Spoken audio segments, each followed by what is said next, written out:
Good morning students. I hope you all are doing great. I am Monica Ahlawat. Welcome to my channel Level Up Psychology. यहाँ हम कर रहे हैं class 12 psychology का second chapter which is self and personality.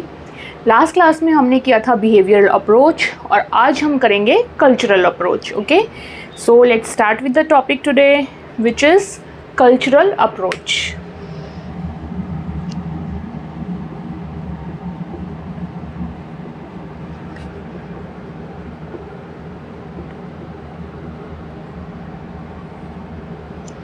So cultural approach के according यहाँ जो theorist आए उन्होंने क्या बोला कि कोई भी पर्सनैलिटी जो है वो डिपेंड करती है उसके एनवायरनमेंट पे, यानी कि एनवायरनमेंट का रोल इन्होंने स्पेसिफाई किया in shaping a individual's personality, in shaping an individual's personality. Okay, so यहाँ पे हम पर्सनैलिटी को स्टडी करेंगे in relation to its environment. Okay, so understanding this cultural approach helps us in understanding personality from environment point of view. Okay, understand personality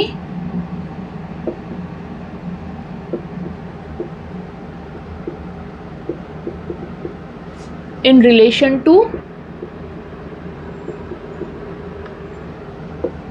environment। ठीक है, अब पता चल गया हमें यहाँ पे कीवर्ड क्या है, एनवायरनमेंट।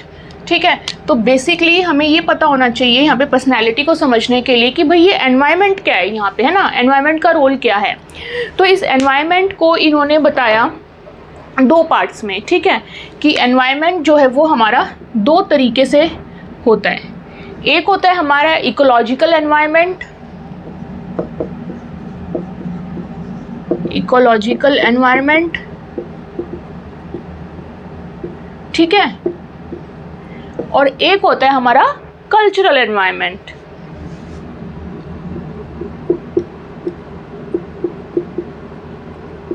ठीक, अब इकोलॉजिकल एनवायरनमेंट क्या होता है? इन दोनों टाइप के एनवायरनमेंट्स पे जो है किसी की पर्सनैलिटी डिपेंड करती है, यानी कि एक इंडिविजुअल की जो ग्रोथ होती है, डेवलपमेंट होती है एंड एक पर्सनैलिटी फॉर्मेशन होती है, उसमें एनवायरनमेंट का रोल होता है। एंड एनवायरनमेंट दो तरीके का होता है किसी भी इंडिविजुअल की लाइफ में, which is ecological environment and cultural environment. ठीक है, इकोलॉजिकल एनवायरनमेंट क्या होता है? ये होता है आपका बायोटिक एनवायरनमेंट या बायोटिक कंडीशंस पे डिपेंड करता है। ठीक है, और कल्चरल एनवायरनमेंट क्या होता है? It is man made. Biotic क्या हो गया? नेचुरल। ठीक है, कि प्रकृति ने आपको कैसा एनवायरनमेंट दिया है। ठीक, आप पहाड़ों में हैं या आप रेगिस्तान में हैं या आप प्लेन्स में हैं या आप लाइक स्नोई एरिया में हैं, आर्कटिक रीजन में हैं, कहाँ पे हैं, है ना, बीच एरिया में हैं, कहाँ पे हैं आप। ठीक है, तो वो जो बायोटिक कंडीशंस है, फ्लोरा एंड फौना, जहाँ पे उनकी फूड कंडीशंस कैसी होंगी, क्लाइमेटिक कंडीशंस कैसी होंगी, नेचर कैसा है पर्टिकुलरली, ठीक, ज्योग्राफी कैसी है वहाँ की, वो सब कंडीशंस आएंगी आपकी इकोलॉजिकल एनवायरनमेंट में। कल्चरल एनवायरनमेंट क्या हो गया? कल्चरल एनवायरनमेंट हो गया आपका मैन मेड एनवायरनमेंट। ठीक है, ये हम खुद बनाते हैं ना कल्चर, तो ये हो गया मैन मेड एनवायरनमेंट। इसमें क्या हो गया? इसमें आपके कल्चरल नॉर्म्स कैसे हो गए, आपके क्या ट्रेडिशंस हैं, आपके क्या कस्टम्स फॉलो होते हैं, किस टाइप के पर्टिकुलर गेम्स आपकी सोसाइटी में खेले जाते हैं, क्या रोल रहता है लोगों का आपस में। तो इस टाइप की जो चीज़ें आएंगी वो आएंगी आपकी कल्चरल एनवायरनमेंट में। ठीक, क्या रिचुअल्स हैं, क्या सेरेमनीज होती हैं, तो इसके कुछ फीचर्स हम एक बार नोट डाउन कर लेते हैं, वही जो मैंने अभी यहाँ पे डिस्कस किए। ओके, सो इकोलॉजिकल एनवायरनमेंट के फीचर्स क्या होंगे? जो भी नेचुरल कंडीशंस होंगी वो। ठीक, सो यहाँ पे इनके फीचर्स आएंगे। क्लाइमेटिक कंडीशंस हो गई आपकी,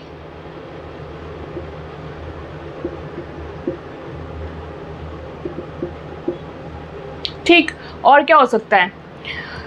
टेरेन ऑफ हैबिटेट। ठीक है, टेरेन वही मैंने बताया कि प्लेन है, जैसे कि अपने यहाँ पे सिटीज़ हो गई है ना, दिल्ली हो गया, एमपी हो गया, इस टाइप की जो है ना प्लेन्स वाली जो चीज़ें, ठीक है। थोड़ी बहुत ज्योग्राफी तो पढ़ी होगी आपने, ठीक। सो एंड और माउंटेन्स हो गया, तो जैसे उत्तराखंड, हिमाचल, कश्मीर, ये सब चीज़ें आ गई उसमें, ठीक है।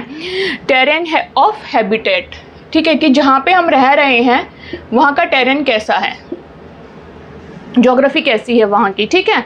And then flora and fauna, ठीक है, कैसा वहाँ पे क्या चीज़ फूड क्या उगता है। जैसे हर प्रदेश का आपने देखा होगा ना, अलग अलग कुछ वहाँ पे फूड हैबिट्स होती हैं, और वहाँ की जो प्रकृति होती है वो अलग अलग प्रकार के फ्लोरा एंड फौना प्रोड्यूस करती है, ठीक है।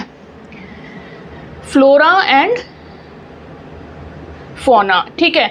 जैसे देखा होगा जो ज़्यादातर बीच के नज़दीक लगते हैं एरिया, वहाँ पे फ़िशिंग का बहुत ज़्यादा, वहाँ के लोग फ़िश, उनके फूड में फ़िश बहुत ज़्यादा रहती है।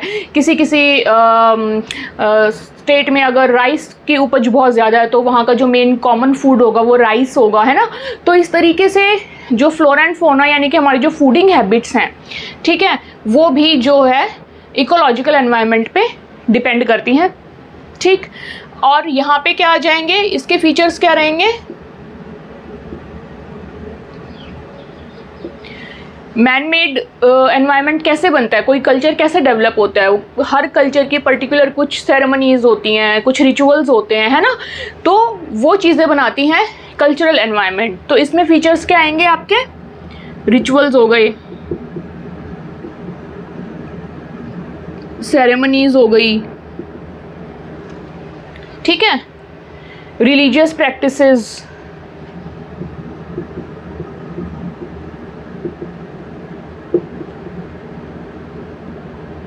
आर्ट्स, क्या आर्ट पर्टिकुलरली फेमस है किसी भी कल्चर में, हर कल्चर की अपनी एक आर्ट होती है। देखा होगा आपने कहीं पे तो जैसे बुनाई वाली चीज़ें चलती हैं बहुत ज़्यादा, है ना, हर कहीं पे जैसे शॉल वगैरह बनाई जाती हैं, स्वेटर्स का काम ज़्यादा होता है जहाँ पे शीप वगैरह होती हैं। तो हर कल्चर में उनका एक अलग एनवायरनमेंट बनता जाता है, ठीक है। आर्ट उनकी अपनी स्पेसिफिक होती है, ठीक। रिक्रिएशनल एक्टिविटीज़,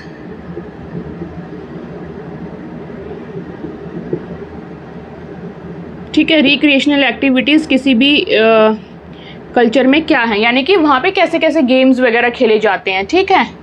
इसमें क्या आएगा, रिक्रिएशनल एक्टिविटीज़ में गेम्स एंड प्ले, कैसी चीज़ें वहाँ पे यूज़ होती हैं खेलने वेलने के लिए। तो ये सब चीज़ें जो हैं वो किसी भी इंसान का एनवायरनमेंट बनाती हैं, एंड इन चीज़ों का बहुत बड़ा रोल होता है किसी की भी पर्सनैलिटी को डेवलप करने के लिए, ठीक है। ये इनका मानना था। अब इन्होंने और क्या बोला फर्दर, कि जो इकोलॉजिकल एनवायरनमेंट है वो एक और चीज़ डिसाइड करता है, उस जगह की इकोनॉमिक कंडीशंस, ठीक है। अब इसको एक और फर्दर अगर हम ब्रेक डाउन करें तो जो इकोलॉजिकल एनवायरनमेंट है वो प्रोवाइड करता है या वो डिटरमाइन करता है economic maintenance and system, economic maintenance system, ठीक है। इकोलॉजिकल एनवायरनमेंट जो है इट डिटरमाइंस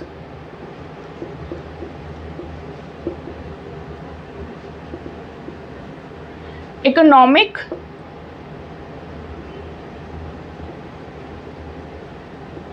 मेंटेनेंस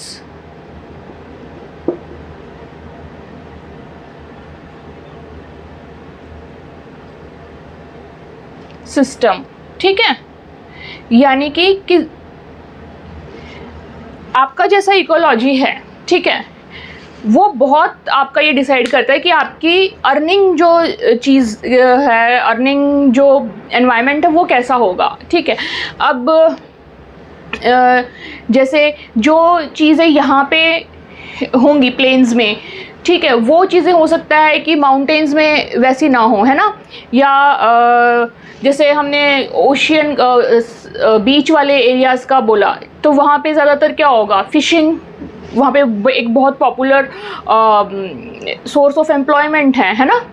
तो इसी तरीके से जैसे आसाम वगैरह लें, वहाँ पे टी ज़्यादा उपलब्ध होती है, तो वहाँ पे एक जो उनका इकोनॉमिक पावर, जो इकनॉमी आती है वो कहाँ से आती है, चाय से आती है ना। तो इसी तरीके से हर जगह की अपनी जो इकोलॉजी होती है वो डिटरमाइन करती है उस जगह की इकोनॉमिक कंडीशंस या इकोनॉमिक सिस्टम वहाँ पे कैसा चलेगा, ठीक है। उसी से लोग जो हैं अपने काम चुनते हैं, उनमें स्किल्स हासिल करते हैं एंड वो उन चीज़ों से अपना जीवन निर्वाह करते हैं, ठीक है। सो बेसिकली इसलिए इकोलॉजिकल एनवायरनमेंट बहुत इम्पॉर्टेंट है, ठीक। एंड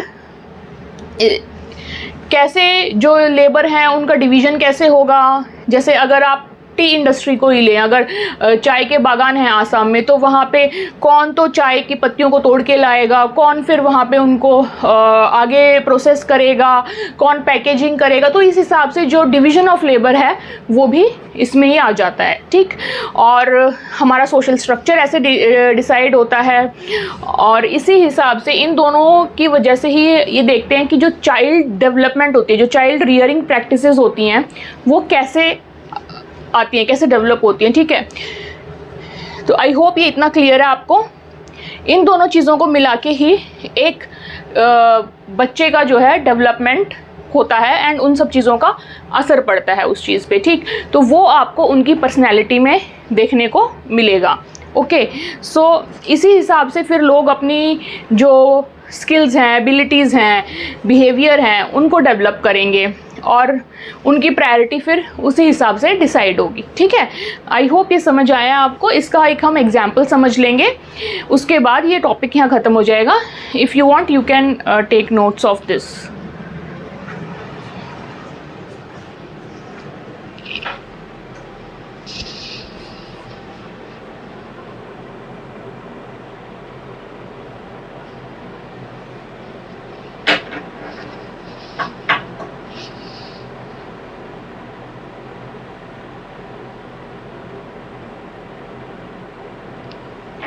ओके, ये अंडरस्टैंडिंग पर्सनैलिटी, इसमें थोड़ा सा लाइट का रिफ्लेक्शन आ रहा है। ये मैंने लिखा है understanding personality in relation to environment, जो ऊपर लाइन है, in relation to environment. Okay, I think it might be done. Let me remove this.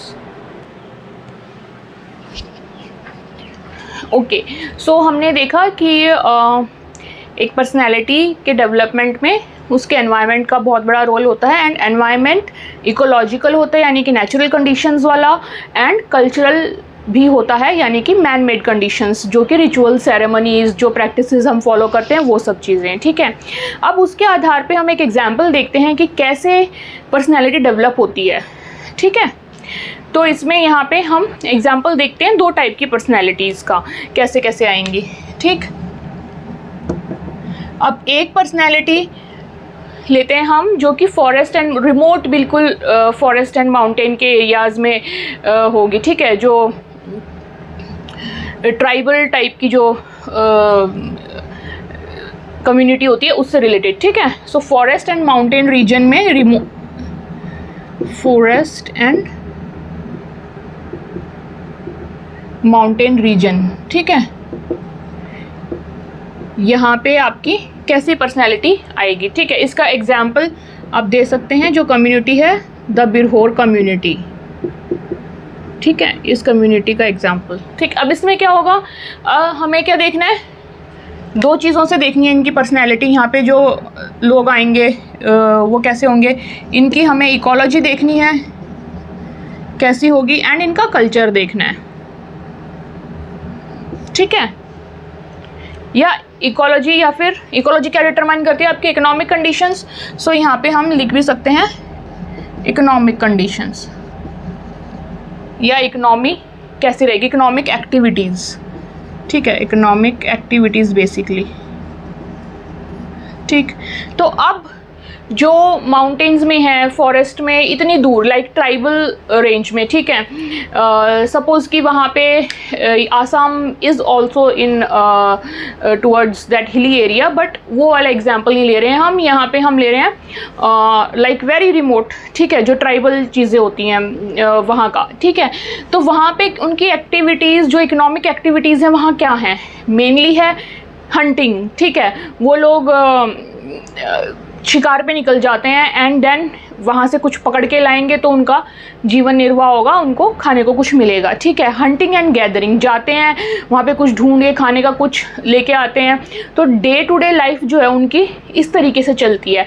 इतना वहाँ पे बड़ा सोर्स नहीं है कि आप किसी पर्टिकुलर किसी फील्ड में जाओ और वहाँ जाके डेली कुछ मेहनत करो, काम करो और वहाँ पे कुछ फसल उपजे एंड देन उससे आप अपना खाना पीना डेली का मेंटेन करो, ऐसा नहीं है। उनका क्या है कि आप डेली जंगल में जाओ, कुछ मिल गया ढूंढो, वहाँ पे कुछ खाने पीने की चीज़ मिली कि नहीं मिली, है ना, कोई पेड़ पौधा ऐसा मिल गया, कोई ऐसे जीव जंतु मिल गया जिसको कि आप खाने के लिए यूज़ कर सकते हो। तो इस तरीके से वो वहाँ पे हंटिंग एंड गैदरिंग करके अपनी जो जीवन निर्वाह है, जो इकनॉमी है, वो चलाते हैं, ठीक है। तो इकोनॉमिक एक्टिविटी यहाँ पे क्या हो गई, हंटिंग एंड गैदरिंग, ठीक, हंटिंग एंड गैदरिंग, ठीक। अब ये जो ट्राइबल पीपल होंगे इनका कल्चर कैसा होगा, अब देखो कल्चर में इनके में क्या मिलेगा। अब क्योंकि एक एक इंसान को जो है यहाँ पे अपने खाने पीने के लिए दौड़ना पड़ता है डेली, ठीक है, कुछ फिक्स नहीं है कि आज आप गए तो आपको कुछ मिलेगा ही मिलेगा, ठीक है। एंड एक पर्टिकुलर इंसान इतना क्या ले आएगा कि पूरे परिवार को या इतने बड़ी फैमिली को वो सर्व करेगा। सो यहाँ पे क्या होता है कि बहुत जल्दी बच्चे इंडिपेंडेंट हो जाते हैं, अपनी खुद ये एक्टिविटीज़ सीख लेते हैं कि कैसे हमें जंगल में जाना है और शिकार करके अपने लिए लेके आना है, ठीक। तो यहाँ पे वो बहुत जल्दी इंडिपेंडेंट हो जाते हैं, ऑटोनॉमस हो जाते हैं। ऑटोनॉमस यानी कि खुद अपना निर्वाह वो करने के लिए तत्पर हो जाते हैं। ऐसा नहीं कि हाँ ठीक है पेरेंट्स हैं तो पेरेंट्स ही मुझे खिलाएंगे, मुझे पालेंगे पोसेंगे, ठीक है, उतना वो नहीं रहता है, ठीक है। थोड़ा सा ऑटोनॉमी उनके अंदर आ जाती है कि मुझे अपना खुद देखना है, मुझे खुद जाके लेके आना है कुछ, ठीक। तो यहाँ पे ये इस टाइप का कल्चर हो जाता है विच इज़ लाइक इंडिविजुअलिस्टिक होता है थोड़ा सा। फैमिलीज होती हैं but no doubt for their earning source या अपने पालन पोषण के लिए बहुत जल्दी वो इंडिपेंडेंट बन जाते हैं at a very small age, ठीक है, और ऑटोनोमस होते हैं। और उनका जो टारगेट रहता है मतलब अचीवमेंट ओरिएंटेड होते हैं वो लोग, क्योंकि उनको ये है कि मुझे जाना है और लेके ही आना है, ठीक है, शिकार कुछ भी, ठीक है। तो वो चीज़ इनके अंदर आ जाती है इनके कल्चर में, ठीक। तो इस तरीके से कल्चर कैसे इनको इनकी पर्सनैलिटी को शेप करता है। कल्चर इनको इंडिपेंडेंट बनाता है, इनको ऑटोनोमस बनाता है, इनको अचीवमेंट ओरिएंटेड बनाता है, ठीक है। एंड सोशलाइज तो करते ही हैं ये लोग, अपने अपने पूरे जो भी ट्राइब्स है उसमें आपस में सोशलाइजेशन इनका होता है, ठीक। सो कल्चर इनमें क्या डेवलप करता है, पर्सनैलिटी, सोशलाइजेशन आता है इनके अंदर कल्चर से,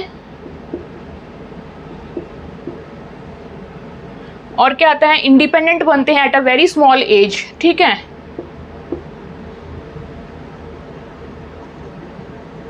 ऑटोनोमस बनते हैं, ठीक है, इतना डिपेंडेंट रहने की, ये ऑटोनोमस मतलब खुद से चीज़ें करना, सब कुछ अपना मैनेज करना, ठीक है। एंड अचीवमेंट ओरिएंटेड होते हैं, घर से निकलते ही हैं ये टारगेट को अचीव करने के लिए, ठीक है। तो ये इस टाइप की पर्सनैलिटी होती है बिरहोर कम्युनिटी वाले लोगों की, ठीक। तो ये डिपेंड करती है आपकी कैसे इकोनॉमिक एक्टिविटीज़ पे और कल्चर पे ये किस तरीके से डिपेंड करती है। तो वहाँ की कोई पर्सनैलिटी अगर आप देखोगे तो आपको पता चलेगा कि हाँ this person is Hunter and gatherer, ये पर्सन बहुत बचपन से ही इंडिपेंडेंट हो गया है, इसको पूरा अपना पता है कि कैसे मुझे अपना जीवन निर्वाह करना है। This person is autonomous and very much target oriented, ठीक है। तो ये आप समझ सकते हैं उसके इकोनॉमिक कंडीशंस एंड कल्चर से। नेक्स्ट हम देखते हैं एग्जाम्पल, एक ऐसे इंसान का जो कि एग्रीकल्चरल वाले एनवायरनमेंट में रहा है। यहाँ की कैसी है इकोनॉमी, यहाँ की कैसी इकोलॉजी है, फॉरेस्ट एंड माउंटेन रीजन की, जो कि रिमोट में है, ट्राइबल रीजन की, ठीक है। यहाँ पे हम करेंगे एग्रीकल्चर, आप यहाँ पे ट्राइबल भी मेंशन करें, forest and mountain tribal region, तो वो ज़्यादा बेटर रहेगा, ठीक है। एंड यहाँ पे आपका क्या आएगा, एग्रीकल्चरल, ओके। तो एग्रीकल्चरल कैसी इकोलॉजी है, एग्रीकल्चर में आपने देखा होगा या सुना होगा कि खेत होते हैं, ठीक है, फील्ड्स होते हैं आपके, एग्रीकल्चरल लैंड होती है, तो वो लैंड एक जगह फिक्स होती है, ठीक है। उसके लिए आपको ये नहीं है कि रोज़ आपको अलग अलग लैंड्स ढूंढनी है, वहाँ जाके आपको खेती करनी है, नो। वहाँ पे क्या है, एक पर्टिकुलर लैंड एक जगह फिक्स है, आपको डेली वहाँ जाना है, वहाँ पे जो भी क्रॉप्स से रिलेटेड जो भी प्रोसेस है वो करना है कंप्लीट, घर वापस आना है, एंड जब वो क्रॉप कुछ यील्ड करेगी, कुछ देगी खाने को, तो उस खाने से जो है आपको अपने जीवन का, अपने परिवार का भरण पोषण करना है, ठीक है, उनको पालना पोसना है। तो इस तरीके की यहाँ पे कंडीशन है। तो अब आप देख सकते हैं कि जो लैंड है जहाँ पे फसल उग रही है, जहाँ पे इंसान रोज आ रहा है जा रहा है, वो उसकी लाइफ में एक स्टेबिलिटी लेके आ रही है। हंटिंग एंड गैदरिंग में स्टेबिलिटी नहीं है, उनको डेली निकलना पड़ रहा है और डेली कोई फिक्स जगह पे नहीं जाना पड़ रहा, उनको पता नहीं कहाँ कहाँ जाना पड़ रहा है, ठीक है। उनको भी नहीं पता कि आज हमें किधर जाना है किधर नहीं जाना। यहाँ पे जो पर्सनैलिटी होगी उसको डेली पता है कि मुझे आज यहाँ जाना है, ठीक है, और यहाँ जाके मुझे ये पर्टिकुलर मेरा काम है, मुझे ये करना है। तो उस इंसान की लाइफ में जो है थोड़ी स्टेबिलिटी आएगी, ओके। एंड उसका क्या होगा कि उसको पता है कि ये पर्टिकुलर चीज़ है, तो वो अपनी फैमिली को उस हिसाब से स्ट्रक्चराइज करेगा, ठीक, कि ओके अभी मेरे को पता है क्या करना है, and I am capable enough to do this much hard work. तो मैं अपने बच्चों को अभी बचपन से ही उसमें शायद ना लगाऊं, मैं उनकी शायद पढ़ाई पे ध्यान दूं, या मैं उनको अलग तरीके से अपब्रिंगिंग करूं उनकी, ठीक है। और जो फिर जो फैमिली में जो बच्चे होते हैं, they also become very obedient, कि ठीक है ये हमारे एल्डर्स हैं। तो वहाँ पे जो है एक फैमिली स्ट्रक्चर बहुत डिफरेंट तरीके से उभर के आता है, बजाय कि यहाँ पे जहाँ पे कि हर बच्चा जो है अपने आप में बचपन से ही एक ऑटोनोमस आइडेंटिटी ले लेता है, ठीक है। तो यहाँ पे आपकी इकोनॉमी क्या होगी, इकोनॉमी किस पे डिपेंड करेगी, एग्रीकल्चर पे, ठीक है। एंड जो आपकी कल्चर में क्या पर्सनैलिटी, कल्चर में क्या डेवलप कर देगी बच्चे की, ओबीडियंट हो जाएगा बच्चा, ठीक है। उसको पता है कि रोल है अलग से, माँ बाप का अलग रोल है, वो कमा के ला रहे हैं घर में, बच्चों को पाल पोस रहे हैं, है ना, उनको गाइडेंस दे रहे हैं। तो बच्चे को पता है कि मेरा रोल अलग है इनसे, है ना, मुझे खुद ही सब कुछ नहीं करना है। तो बच्चा जो है वहाँ पे एक सिस्टम अलग से सेट हो रखा है फैमिली में, तो बच्चा यहाँ पे ओबे करेगा अपने पेरेंट्स को, ठीक है, मतलब इस टाइप का कल्चर है। तो यहाँ पे ओबीडियंसी आ जाएगी, obedient to elders,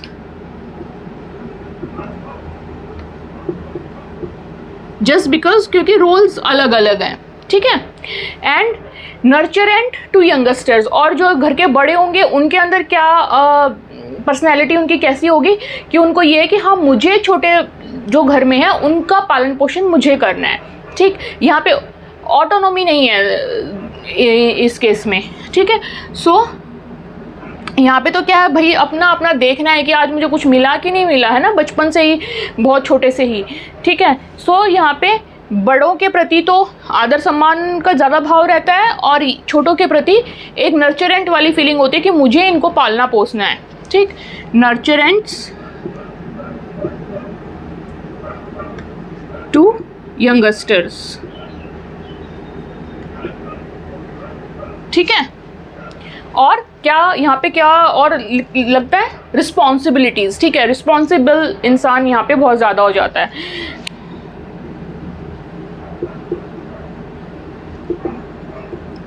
and stable also, ठीक है, मैंने बताया आपको कि एक जगह जब आपको पता है कि आपको डेली कहाँ जाके काम करना है, क्या काम करना है, क्या प्रोसेस है, आपको सब चीज़ों की नॉलेज है, तो ऑफकोर्स स्टेबिलिटी आ जाएगी। एंड मेन उस स्टेबिलिटी की वजह से ही जो है इनके जो परिवार का स्ट्रक्चर है वो इस तरीके से बन जाता है कि घर में हर किसी का अपना अपना अलग रोल होता है ना। और यहाँ पे क्या है कि स्टेबिलिटी ही नहीं है, उनको पता नहीं आज खाना मिलेगा नहीं मिलेगा, कहाँ मिलेगा, किस तरफ जाऊँ मैं, तो उसके लिए जो है फिर वो स्ट्रक्चर नहीं डेवलप हो पाता फैमिली का जो यहाँ पे है। तो यहाँ पे ऑलमोस्ट सब इंडिपेंडेंट हो जाते हैं, बहुत छोटे से ही ऑटोनोमस हो जाते हैं। ठीक है, अब इसके लिए हम डेफिनेशन लिख लेते हैं लास्ट में। ये आपका एग्जाम्पल पूरा हो गया, आई होप आपको समझ आया होगा। ये एक डेफिनेशन लिख लेते हैं हम, पर्सनैलिटी क्या है अकॉर्डिंग टू कल्चरल अप्रोच। ठीक है, सो वो डेफिनेशन मैं यहाँ लिख देती हूँ।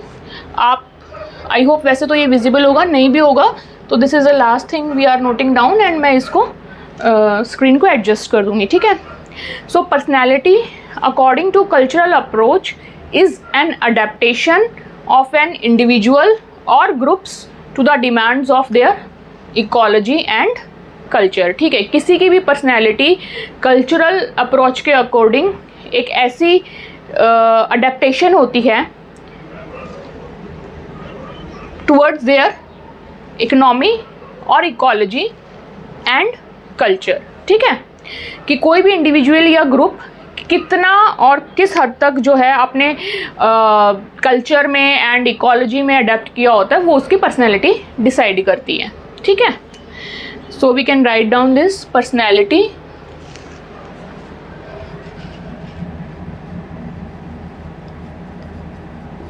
ये डेफिनेशन है पर्सनैलिटी के according to cultural approach. According to cultural approach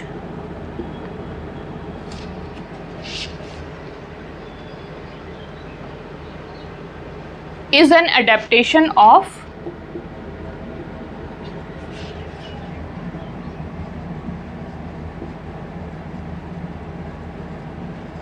an individual or groups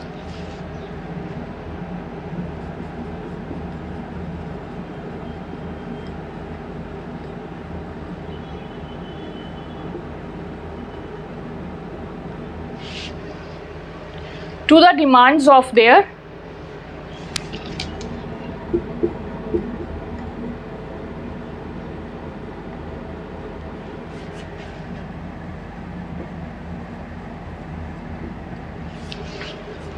ecology and culture.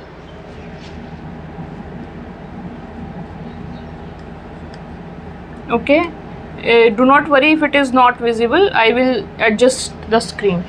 ठीक है, सो यहाँ पे हमारा टॉपिक ये फिनिश हो गया है। आई होप आपको समझ आया है। मेन इसमें कीवर्ड्स यही हैं कि आप ये याद रखो कि कल्चरल अप्रोच के अकॉर्डिंग जो पर्सनैलिटी होती है वो डिपेंड करती है उसके एनवायरनमेंट पे। एनवायरनमेंट दो टाइप का होता है, इकोलॉजिकल जो कि नेचुरल होता है, एंड कल्चरल होता है जो कि मैन मेड होता है। जो नेचुरल एनवायरनमेंट होता है वो साथ के साथ इंसान की लिविंग कंडीशंस के अलावा साथ के साथ उसकी इकोनॉमिक कंडीशंस भी निर्धारित करता है कि कैसे उसकी जो कमाई होनी है, उसका जो खाना पीना आना है वो कहाँ से किस प्रकार से आना है। ठीक है, तो ये सब चीज़ें एक इंसान की पर्सनैलिटी को डेवलप करती हैं। ओके, सो नेक्स्ट क्लास में हम करेंगे ह्यूमनिस्टिक अप्रोच। ठीक है, सो अगर आपको ये क्लास समझ आई है तो please like the video, share it and subscribe to the channel if you are new here. I see you in the next class. Till then take care, bye bye.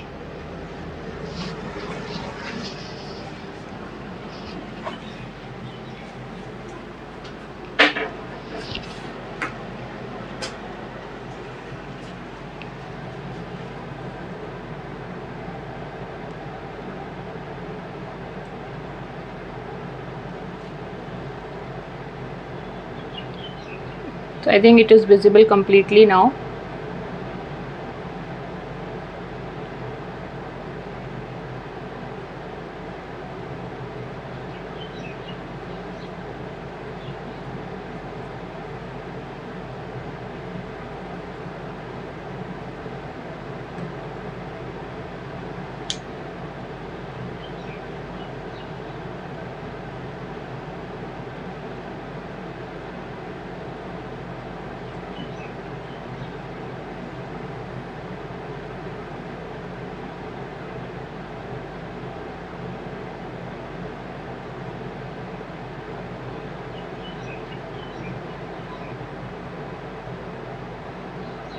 Okay, ये last में मैंने लिख दिया of their ecology and cultural, आप इसको ठीक कर लो, ये it should be culture not cultural, ठीक है, वर्ड थोड़ा उसके हिसाब से sense, let me correct it also.